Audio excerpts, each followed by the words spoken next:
Okay, so this is inside the Audi A4 not TDI. This is inside the 2020 Audi A4. I currently have an Audi A3 TDI that is a 2015 model and is in the shop. So they gave me a 2020 Audi A4. So that's what we are reviewing today. I'm not that extravagant. I'm not going to buy a brand new car, but it's pretty cool driving around a brand new car. So here are some things. I'm going to be comparing it back to my car on what I think. Some things on this car are better and some things are really annoying on this car. I'm going to just start this by saying I am not a car person. There's a lot on this that sorry, there's a car that's like parking behind me and I feel a little self-conscious, but there's a lot of like car terms and different stuff that I don't know. This is kind of just I'm not a car person. Here's my review of this car. I love that the exterior of this car looks more professional. It looks sleeker. I love the white on it. The handles open in just like a very unique way. I love that it's just kind of different, but it's still really neat. In terms of like the interior of the car looks a lot newer. The interface is really neat. The buttons and how everything works is really, really nice. I really have no bad things to say about the interior of the car, the exterior, or kind of the look of the car. The only thing I can say, and both my Audi A3 TDI and the 2020 Audi A4 have spots on it where you can tell that for the A5, A6 would have buttons are not on this. You have like these weird little spots where there should be a button or something and it's just not there, and I find that rather annoying. Also on this car, I don't like that the screen stays out all the time. Mine disappears and comes back out, and I think that's really cool that when you turn on your car, it's like the whole car is coming to life.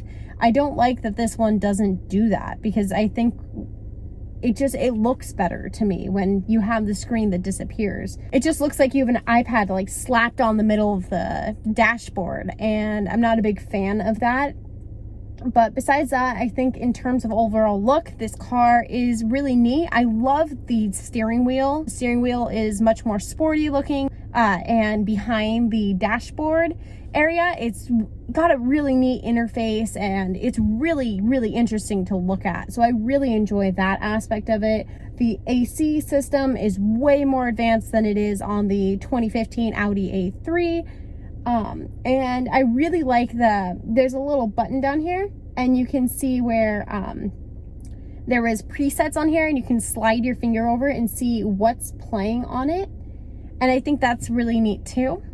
The interface on this is a lot more advanced, but there are some things that are really annoying. This car has a backup cam, mine doesn't. It also has sensors. I've noticed the sensors tend to go off in just like the most annoying way ever. So when a car pulls up a little bit closer on your side at a light, the car will beep off at you, telling you to check your surroundings, even though you're not moving. And I feel that the car should know that you're not moving and shouldn't be beeping at you. It's really annoying that it does that. If you please. Okay, so now I'm going to go a little bit more into the interfaces. So I'm going to start first with the navigation. The navigation as a whole looks pretty much the same as the 2015 Audi A3. If you told me that they didn't make any updates on this, I would not be surprised. Honestly, like, it says that you should be able to press on the top of the pad and be able to move the thing around. What is it called? It's honestly very difficult to get it to do that. It's a lot easier in my car. Oh God, someone's coming to my car.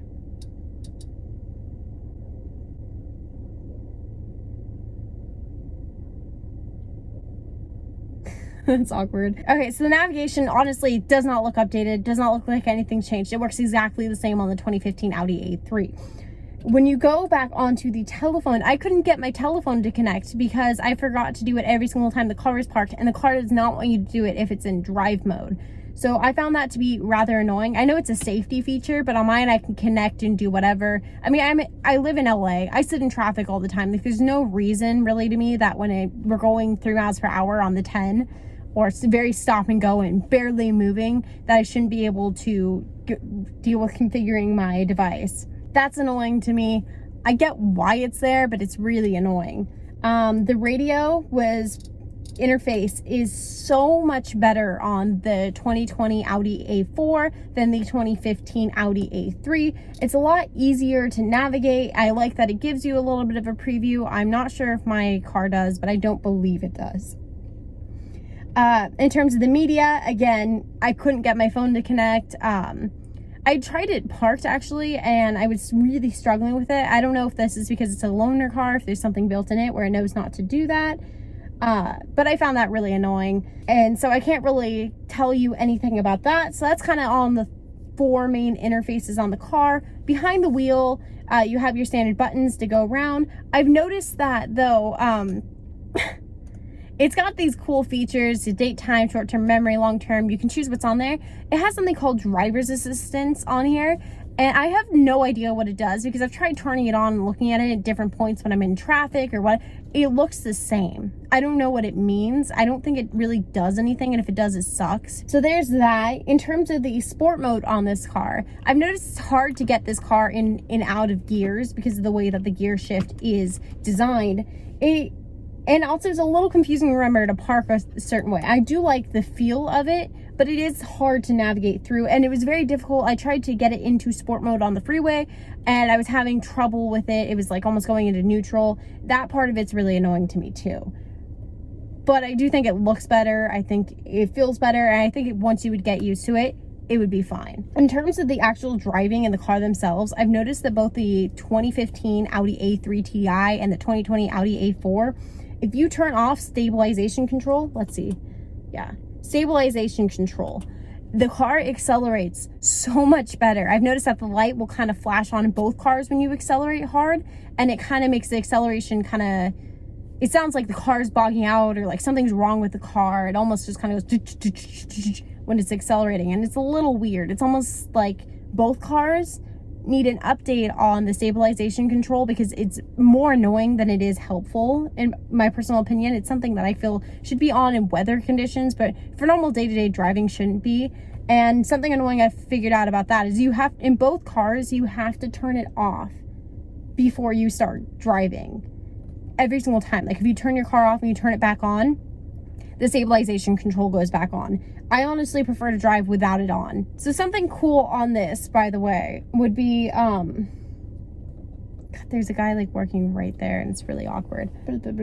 The driver select on this is also more difficult to use than it is on the Audi A3. You can just kind of click down a button to switch it from dynamic to comfort to individual and automatic mode. I know I didn't list those off in order, but I know those are all on there. It's more annoying on this car to switch modes. On mine, it is simply flipping down a button. However, the buttons on this car are really cool because you can flip them up and down to control the different things. I'll show you guys what that looks like over this. Yeah, so in terms of driving, I've noticed that. Also, on the 2020 Audi A4, the acceleration from stop sucks. I don't feel like this car has as high of a torque, and I don't feel it has high enough of a horsepower for paying $40,000 for the car. I got my car for $15,000, and I feel that it has better acceleration. Granted, it is a diesel engine, so it will have a higher torque, but I would expect a car that is newer and a model better to have a not as bad of an acceleration as it does. In terms of comfort in this car is very comfortable to drive. When you're on the freeway and you're actually going, the car accelerates like that. It's a really, really fun car to drive. And really, besides the few criticisms I have on it, I do think this is an improvement from the Audi 2015 A3. Something else cool this car does in terms of parking is if you turn you shouldn't have to do it this way though. The mirrors will turn down to assist you with the curb, but you do have to turn the dial over to the mirror you want to go down, which I find annoying. I feel like the car should just automatically turn the mirror down so you can see when you're going to go park. In terms of like overall with the car, do I think it's worth its price? I don't. I think it's more worth it to get an older car that maybe doesn't have as new of a look. Get an older S-Line car. It'll look a little bit newer than it is, and I think it's a better price. Let somebody else take the depreciation of the 2020 Audi A4, because I think paying $20,000 for this car would be worth it. But I think $40,000 you could get a really nice Tesla with a lot of the features on this car and even more. So I don't think this car is worth $40,000. I think it's a really nice car. It's a really great drive. I don't think it's worth its cost though. So this is my review of the 2020 Audi A4. Do I think this is worth its cost? No. I think it would be way worth it to buy this used in 5 years. It would be a great drive at that point. But at this current time, no, I don't think it's worth it.